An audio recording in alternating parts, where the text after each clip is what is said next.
این نودل تنده و اینم که روشه پنیر پیتزاست. پنیر پیتزای ورقه‌ای انداختم روش. کش نمیاد ولی خوشمزه است.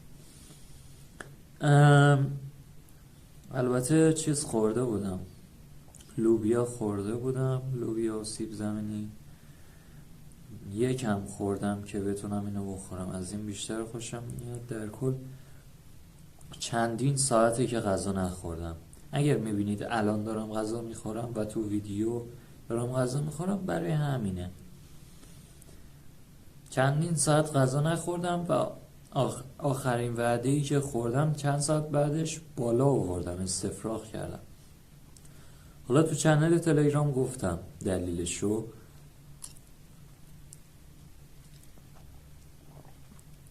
چنل تلگرام برای من یکم اهمیت بیشتری داره تا یوتیوب، چرا که اولا قوانین راحت تری داره و ببینید من کسی نیستم که دوست داشته باشم از قوانین یوتیوب خیلی پیروی کنم، ولی مجبورم. آره،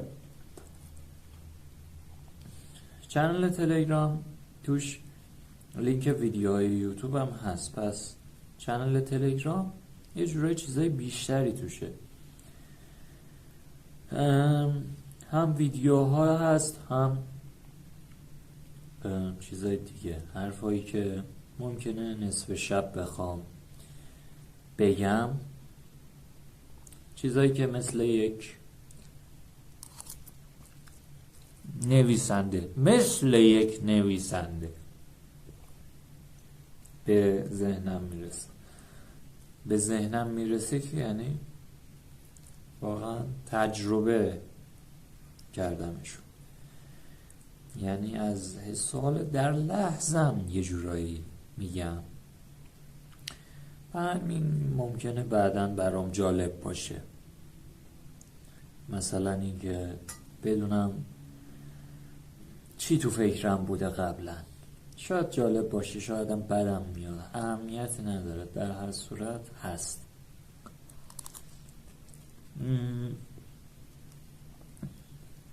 داشتم میگفتم من از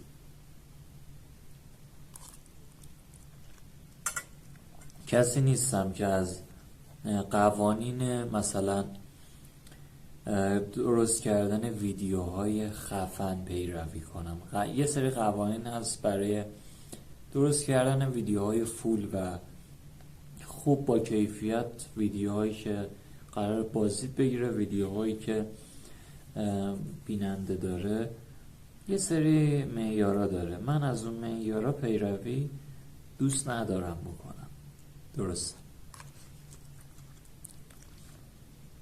و حقیقتش چنلایی که بازدید کمی داره و ساب کمی داره یه جورایی برای من جالبه. و یه چیزی رو خب بریم سراغ اصل ویدیو.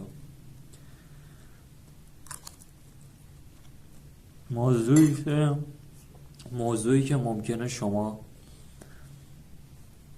متاسفم آدم بی تربیتی نیستم ولی مجبورم موقع غذا خوردن حرف بزنم. تو ویدیوهای بعدی اینطوری نخواهد بود. اکثر ویدیوهای بعدی به احتمال زیاد اگر زنده باشم و آرزو میکنم که زنده نباشم، آرزوی من برای همه شما که این ویدیو رو میبینید همینه و این آرزوی خوبیه. به نظر من که خوبه. خوب نیست؟ آرزو میکنم بمیرید. منظورم مرگ بد نیست. خب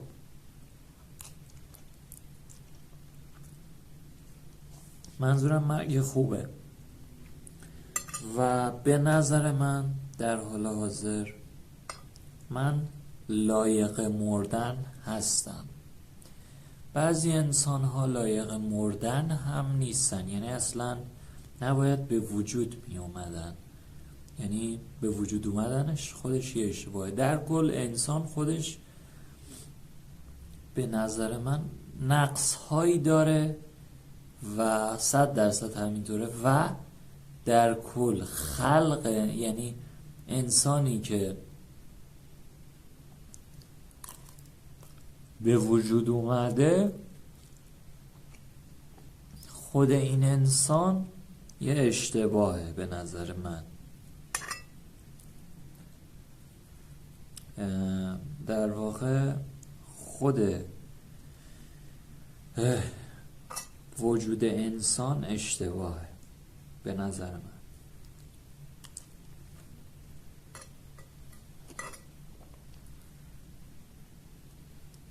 این پنیره خیلی زیاده و کم کم داره منو میزنه. البته آب زیاد خوردم. اشتباهی که این روزها دارم زیاد میکنم اینه که آب زیاد میخورم. شاید بعضیا بگن آب زیاد خوردن فواید زیادی داره، ولی اونقدی که من آب میخورم در حدیه که شکمم باد میکنه. یعنی بارها شده موقع آب خوردن یه سری آب دوباره بالا آوردم پس دادم. بگذاریم. نمیدونم چرا این همه احساس تشنگی میکنم جدیدن، ولی فکر میکنم حسیه خودم به خودم تلقین میکنم. حالا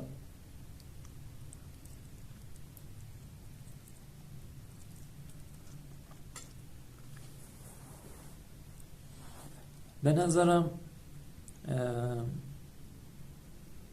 همونطوری که گفتم، البته اینم بگم اینجای ویدیو فکر نمی کنم کسی به این نقطه از ویدیو رسیده باشه و اگر رسیده یه اسطوره است برای من.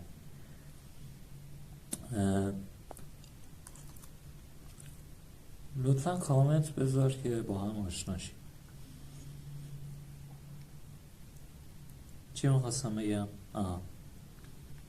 یه سری انسان ها، ببینید، یک دکتر اگر قرص تجویز میکنه، اگر آمپول تجویز میکنه و مریض مصرفش میکنه و ویروس ها، میکروب ها کشته میشن، یک دکتر قاتل نیست. درسته یه سری ویروس ها رو کشته، ولی هیچ کس بهش نمیگه قاتل، چون اونایی که کشته ویروس بودن. به نظرم بعضی انسان ها به ویروس ها شباهت زیادی دارن، یعنی با ویروس ها یه سری وجهه اشتراکی دارن و به حدیش هستن که مثل ویروس ها نیاز به تجویز آمپول کشنده داشته باشن. این انسان ها کم نیستن، از نظر من کم نیستن. من زیاد دیدمشون توی مجازی، توی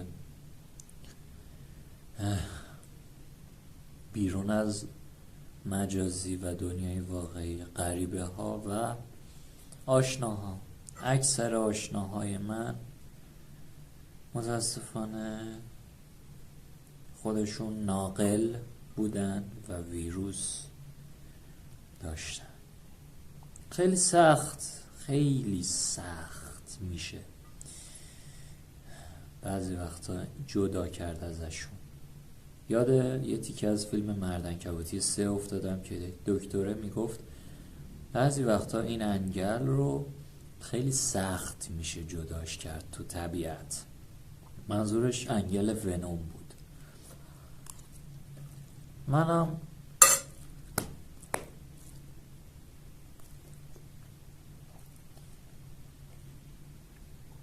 دیگه نمیتونم ادامه بدم.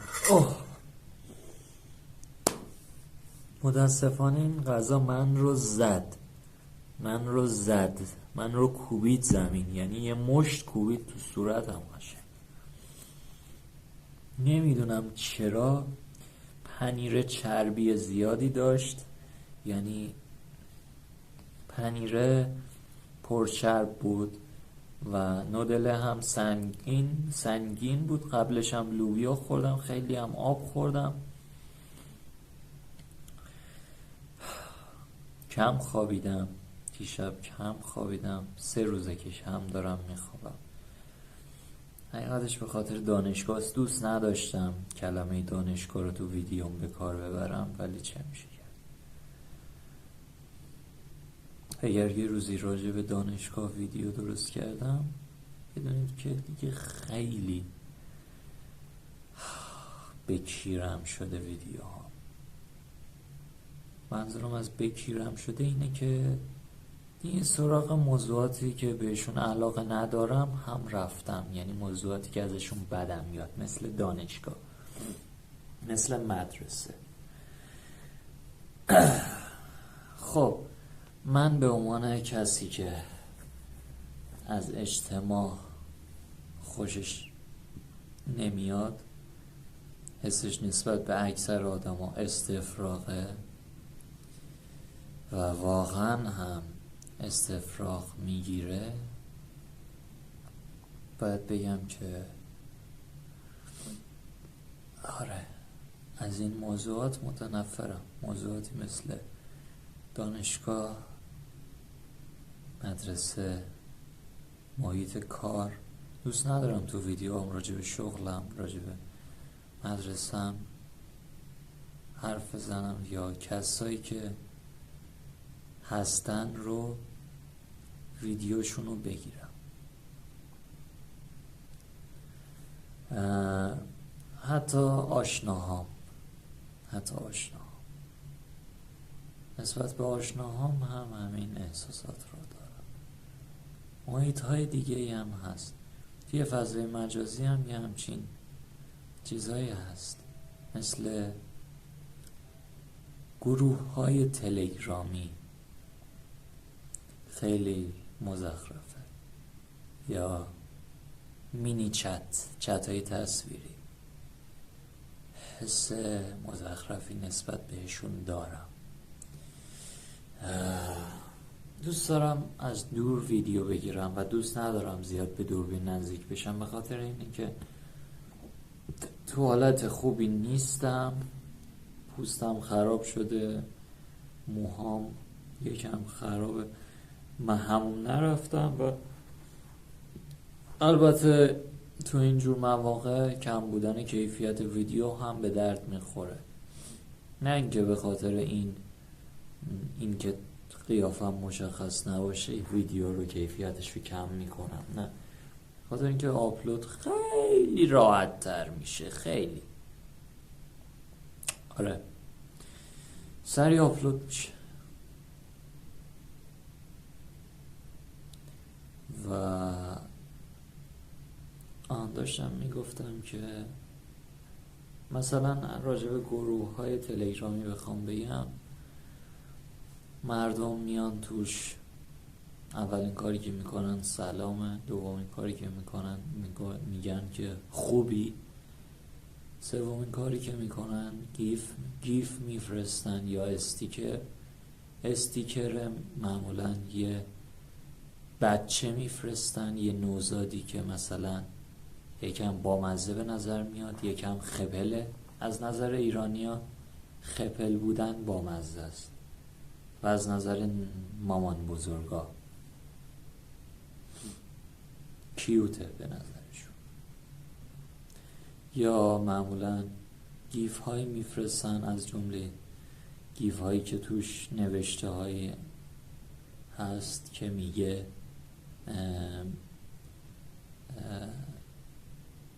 سلام بچه های گروه یا صبحتون بخیر. البته معمولا میگن که اینا تو گروه های فامیلیه، ولی کسچر میگن. تو کل گروه های تلگرامی اکثرشون همینه، مگر اینکه گروه های خاصی باشه، مثل گروه هایی که مربوط به ساتانیست و شیطان پرستیه، یا گروه هایی که مربوط به خودکشیه، یا گروه هایی که زیاد مذهب قاطیش نیست و ضد مذهبه.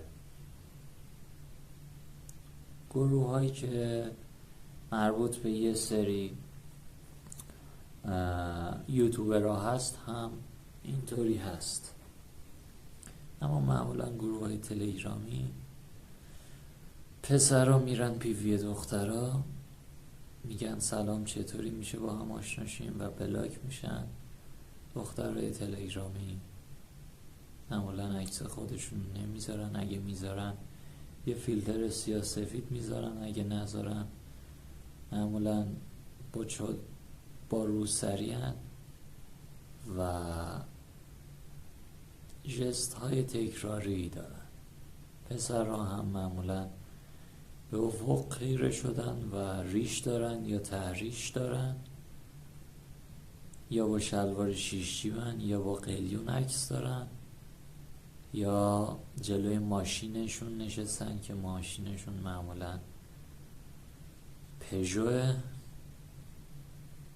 نه اینکه تو گروه های تلگرامی زیاد بودم، سریع متوجهش میشم، آشنا میشم باهاشون.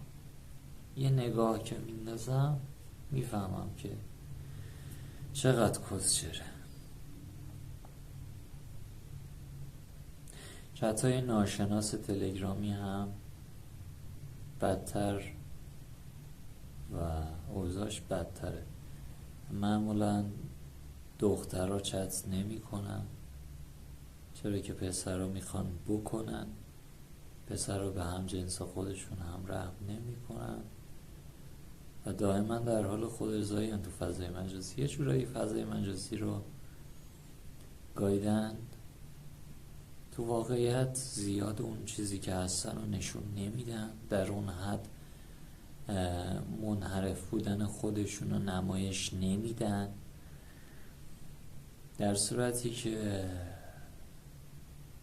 حسابی غرق در پورن و مسائل جنسی هستن.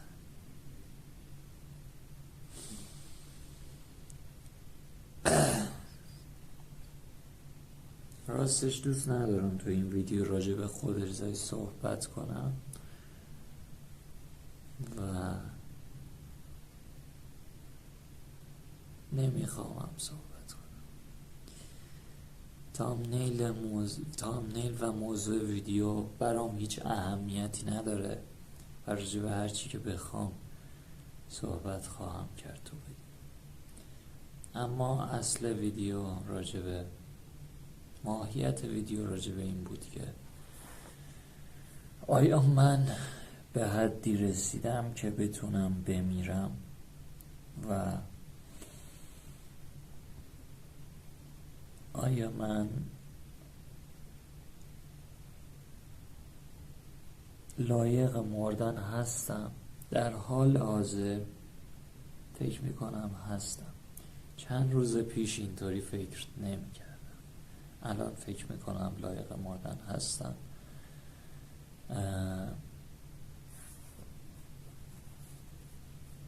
و لایق مرگی سریع، آسون و راحت هستم، در صورتی که نمیتونم انجامش بدم.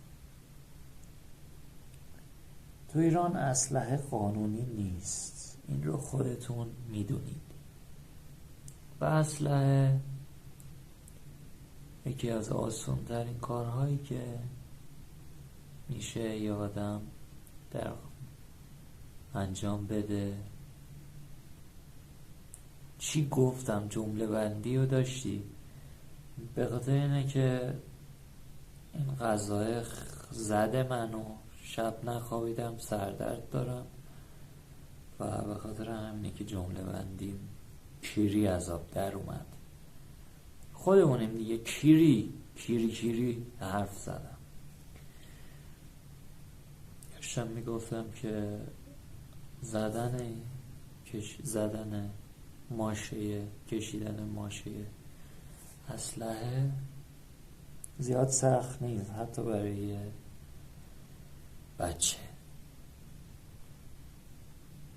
کار آسونی، حتی اگه بترسی و استرس داشته باشی مشکلی نیست.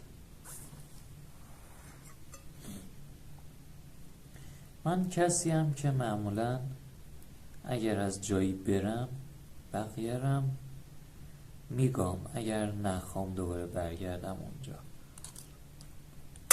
کسایی که لایق گاییدن هستن، یعنی به حدی هستن که بخوام بگامشون و چیز هستن، بعضی وقتا لایق گاییده شدن به صورت بد هستن. خب ما گاییده شدن به صورت خوب و بد داریم.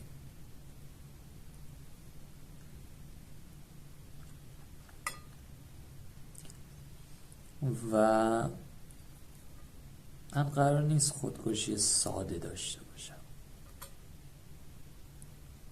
خودکشی من خودکشیه که کاملا میترسم یوتیوب بهم گیر بده و این ترسم کاملا واقعیه.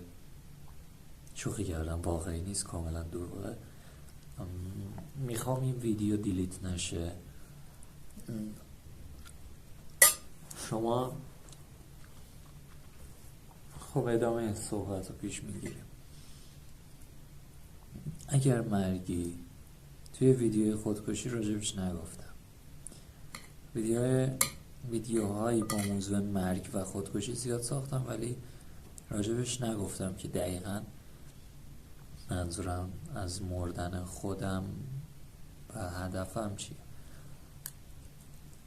چیزی که علاقه دارم و چیزی که مد نظرم و فکر میکنم خوبه که انجامش بدم، چند تا روش مرگ جوری که کاملا مطمئن بشم قراره بمیرم، زمان مرگمو بدونم. دوست دارم آنلاین باشه و یه سری آدم تماشاش کنن، مثلا لایو یوتیوب باشه.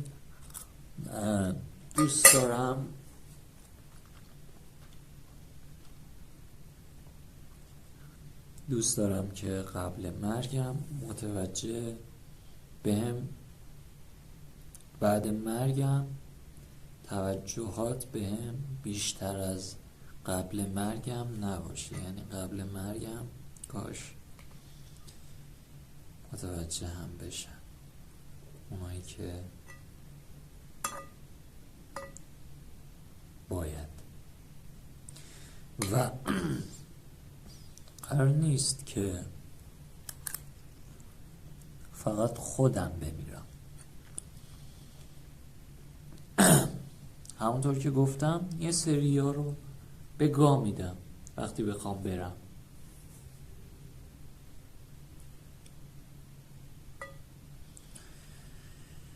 قرار نیست ساده انجام بشه. مرگ خودم نه، مرگ دیگران رو میگم. قرار نیست رندوم باشه و قرار نیست ساده انجام شه. امیدوارم توی ایران نمیرم، یعنی سنگ قبر هم، مرگم هم، جنازم هم دوست ندارم تو ایران باشه. و حتی قبرستون ها هم متفاوته در کشورهای مختلف. اینجا قبرستوناش افتضاحه، اما قبرستون اهمیتی نداره. منظورم اینه که اونور اسلحه قانونیه و اگر بخوام تو ایران بمیرم روش‌های دردناکی باید انجام بدم. یعنی برام پیش میاد فقط اسلحه نیست، اسلحه اولویته. تناب دار هست، گاز هست، نمیدونم بتونم اونقدی پول داشتم که توی اون محفظه هایی که مخصوص خودکشیه برم تو گوگل سرچ کنین میاد و توی یه سری کشورها قانونیه و دکترها کمک میکنن، نه اونقدر یعنی به کسایی کمک میکنن که قراره بمیرن و سعی میکنن مرگشون رو راحت تر کنن.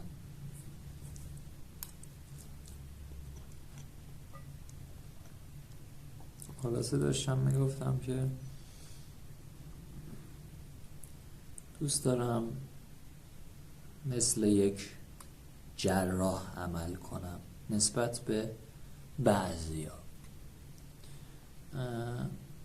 و این علاقه منه قبل از مرگ، مثل یک جراح باشم، کاملا اعضای مختلف رو از هم جدا کنم و البته دوست دارم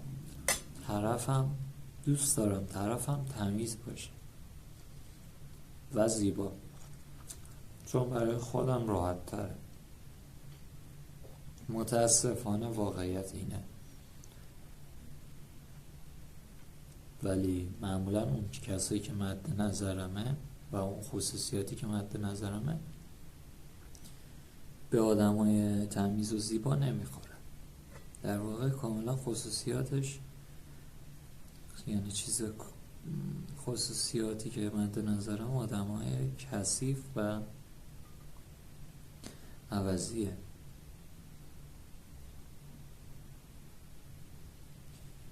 آدمایی که در آینده قرار آدمای دیگر رو اذیت کنن، کسایی که منحرف جنسی هن، مثل میتونم یعنی بگم پدوفیل، نمیدونم، بچه بازا،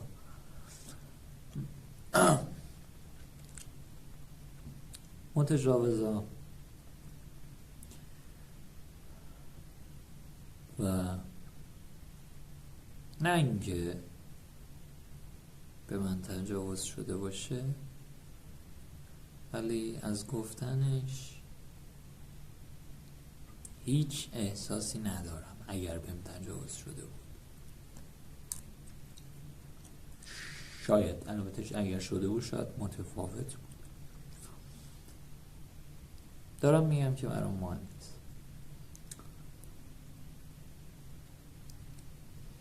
کسایی که یه جور مرضی روانی مثل سادیسم دارن، اونا علاقه منه و فیوریت منه.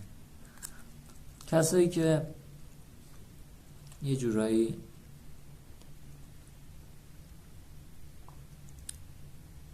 حالت، نمیدونم بتونم بگم، حالت دوست ندارم، یه سری کسا رو که اصلا نمیتونم بگم، چون با گفتنش همین یه تیکه اگر جایی پخش بشه باعث میشه که من کاملا بکا برم.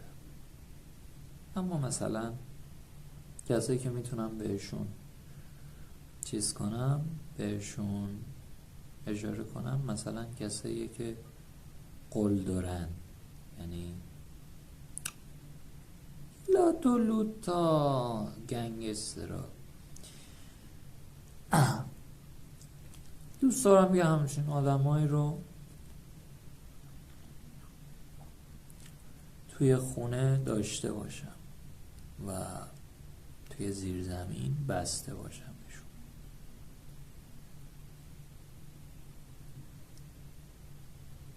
خودم آدم نرمالیم و دوست ندارم جملاتم رو پشت هم بگم، به خاطر اینکه پشت هم گفتنش، حالا اگه پشت هم نباشه مردم شاید کسخلن، ولی شاید متوجه بشن که آقا این تیکه ها بریده شده و پشت چسبونده شده، ولی دوست ندارم پشت هم بگم که ویدیوش در بیاد، ویدیوش که عمرن در بیاد، ویدیویی از من قرار نیست در بیاد. من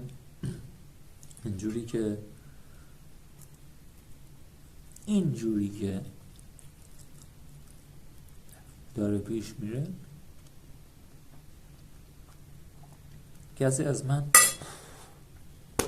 دوباره زده شدم، کسی از من ویدیو آپلود نمیکنه، فن من نمیشه یا دنبال کننده من نمیشه.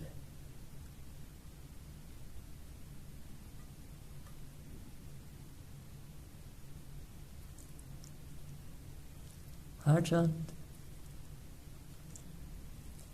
به همچین آدمایی نیاز دارم.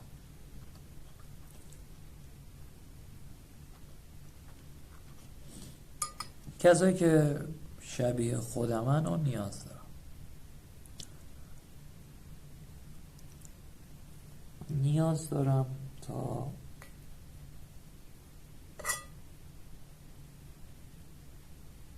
یه گروهی داشته باشم. این آخرین لقمه بود. آخرین لقمه از پنیر پیتزا بود. نودلا مونده هنوز، ولی حالم داره به هم میخوره. نیم ساعت شده تایم ویدیو. 100% بذار این متکا رو بیارم. 100% میتونم طولانی ترش کنم.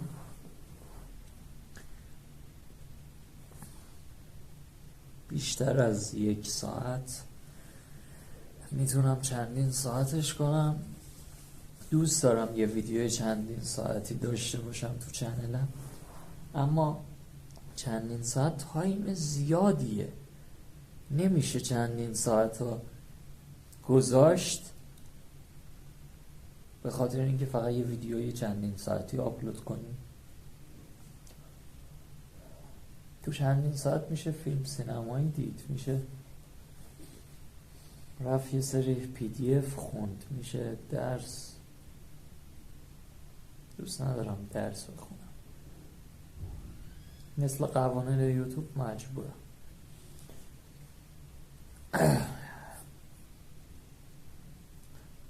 دوست دارم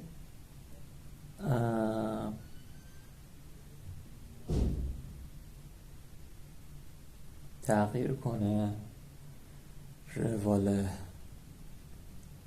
زندگیم.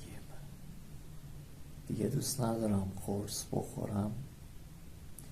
قرصایی که میخورم قرصایی که خیلی چیز نیست، عجیب نیست، قرص اعتیاد آوری نیست.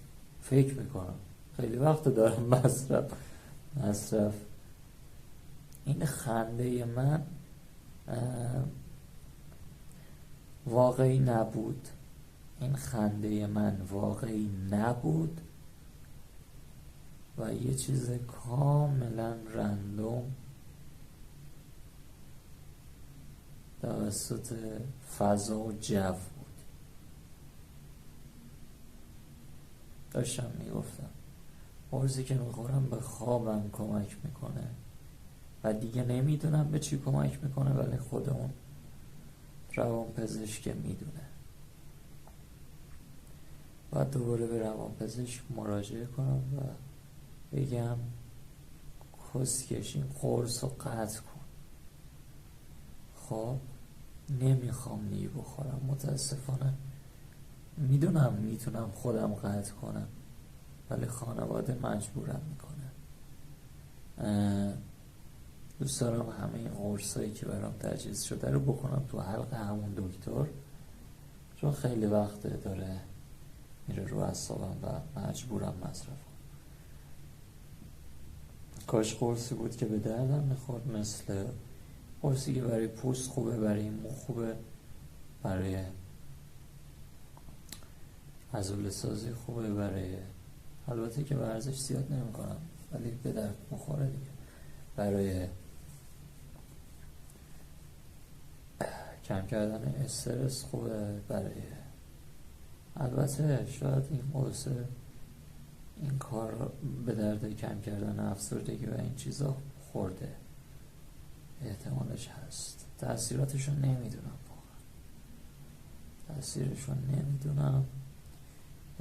یادم زمانی یه قرصی مصرف این دکتره انگار روی من داره آزمایش انجام میده.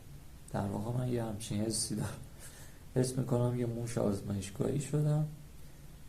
قرصای مختلفی رو برای من تجویز کرده. یه بار یه قرصی به من داد که به هم نساخت و تنگی نفس شدید گرفتم و از اون موقع تا الان دارم از تنگی نفس میترسم، یعنی خیلی بدم میاد از این داستان.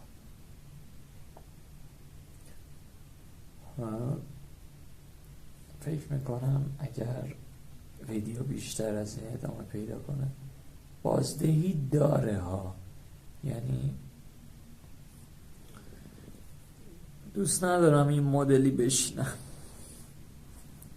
این مدلی که میشینم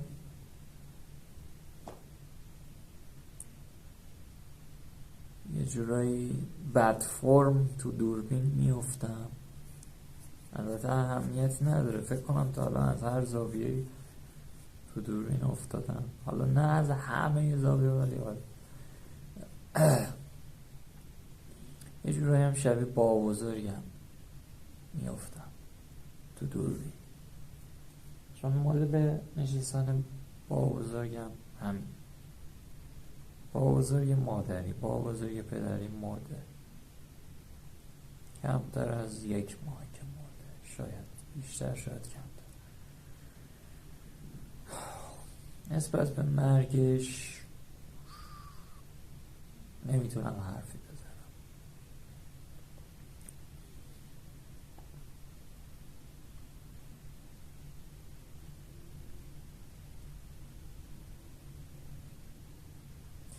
فکر میکنم بهتره بخوابم. نمیدونم، شاید موضوع دیگه‌ای. این ویدیو ادیت زدنش خیلی سخته و اصلا ادیت نمیخوره، یعنی همون اول و آخرش کات میشه. یه فیلتر سردی هم با ادیت روش میندازم، فیلتری که رنگ ویدیو رو سرد میکنه، چون معمولا میدونیم دیگه با گوشی که فیلم میگیری معمولا یکم پوستت زرده، یعنی همه چی یکم زرده و من از این خوشم نمیاد. دوست دارم همه چی حالت مرده و سرد و بیروح داشته باشه. برای همینه که معمولا عکسای رنگی از خودم نمیگیرم. دوست دارم ویدیو عکس سیاه سفید باشه یا اگر رنگیه نشون بدم که حالت مرده و بیروح دارم، یا عکس رو با فیلتر حالت بارونی، آبی رنگ و بیروح کنم.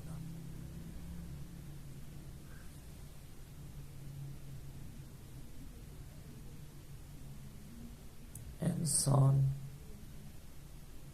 متاسفانه انسان موجوده، نمیتونم بگم، چرا که گفتنش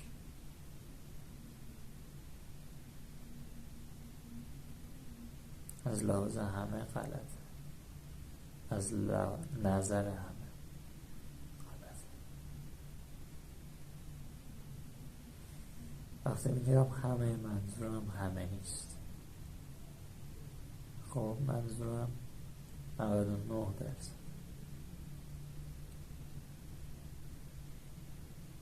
متاسفانه واقعیت اینه که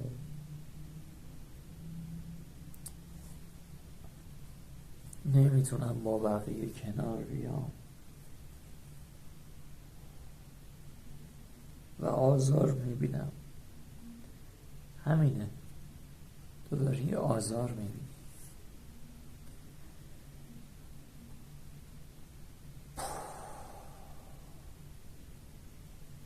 کاش ویدیوی آینده متفاوت باشه و امیدوارم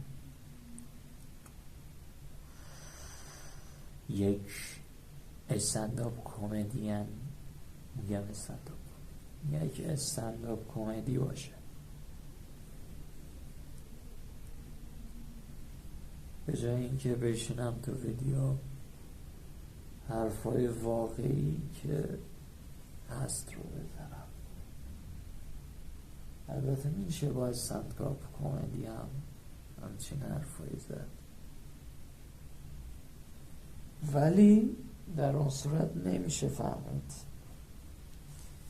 معمولا مردم نمیتونن بفهمن داری واقعیت رو میگی یا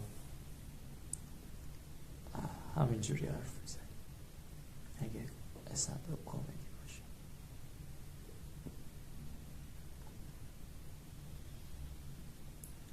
حالم مساعد نیست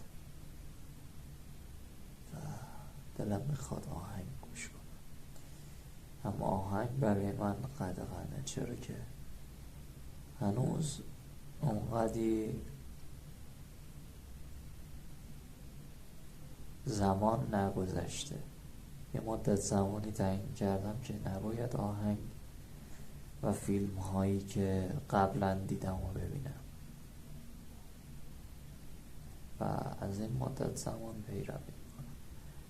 مدت زمان مشخصی نیست، هرچی طولانی تر باشه بهتره. در صورتی که همه رو دارم، آهنگ و فیلم ها رو،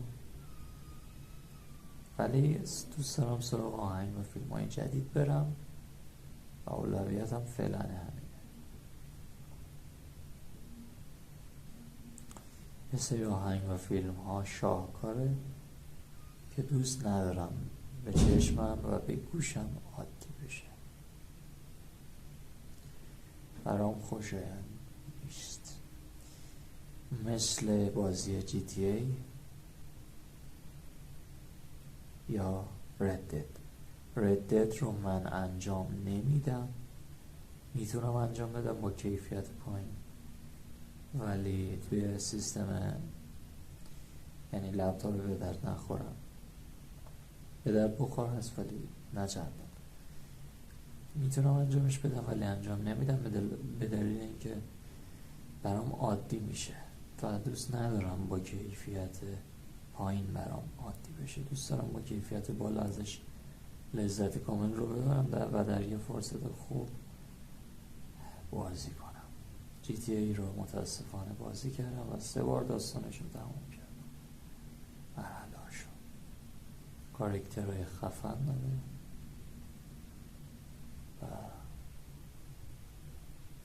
همونطور که گفتم یه سری کاراکترها اسطوره‌ان و میشه بهشون سجده کرد. کاراکترهای خیلی زیادی هست که من میتونم اسم ببرم ولی نمیگم، چون از گفتنشون علاقه‌ای به گفتنشون ندارم. شاید بعضیا درک نکنن و به نظرشون خنده‌دار باشه. چرا تو مثلا از یه همچین کاراکتری خوشت میاد؟ 100% همونطور که به تصاویری که تو اتاقم زدم گیر میدن. همه آدمایی که دیدن گیر دادن، نشده کسی گیر نده. همونطور که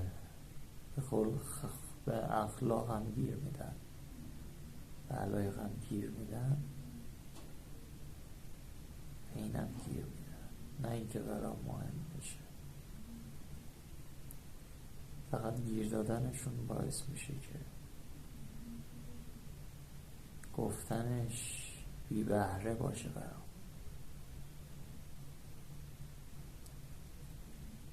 سرم درد گرفته. این ویدیو قراره 45 دقیقه باشه نمیدونم چقدرش کات میشه. برای همین باید یکم از 45 دقیقه بیشتر بشه.